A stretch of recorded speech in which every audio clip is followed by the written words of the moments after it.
Hi guys! Welcome to my channel, Learn to Wise PH.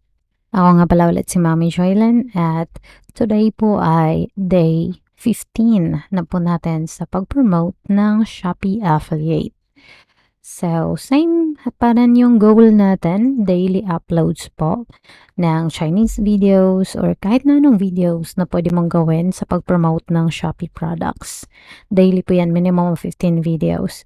So, pag hindi mo natapos yung 15 videos in a day, bawi ka sa next day kasi nga minsan busy talaga eh. So, babawiin mo yun in the next day.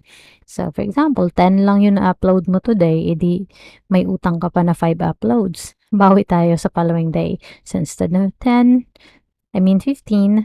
kinabukasan 20 na yon kasi babayaran mo yung hindi mo na-upload sa previous days. So, ngayon naman, dito sa day 15, ang natutunan ko dito is yung new update ni Shopee sa mga affiliates. Napansin ko kasi, yung mga previous uploads ko po, ang konti-konti talaga ng views. Alam mo, nasa 5 views lang. Minsan, 2 lang talaga, ganun.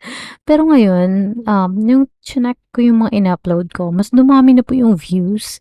So, salamat kay Shopee. Siguro naawa na siya sa mga affiliate marketer. So, mas madami na po yung views, umabot na ng 20, iba 100 plus na, ganun. So, ano na talaga, being consistent sa pag-upload daily. So, yan lang po yung na-learn ko today. And same pa rin po sa mga gustong mag-affiliate. Naku, simulan nyo na. Wag na magsayang ng oras. So, umpisahan nyo na po today. So, gumawa po kayo ng account, mag-sign up po kayo, tapos mag-start na po kayo ng pag-upload ng videos o kaya mag-share ng mga links. So, ipag-check nyo po yung description box sa baba.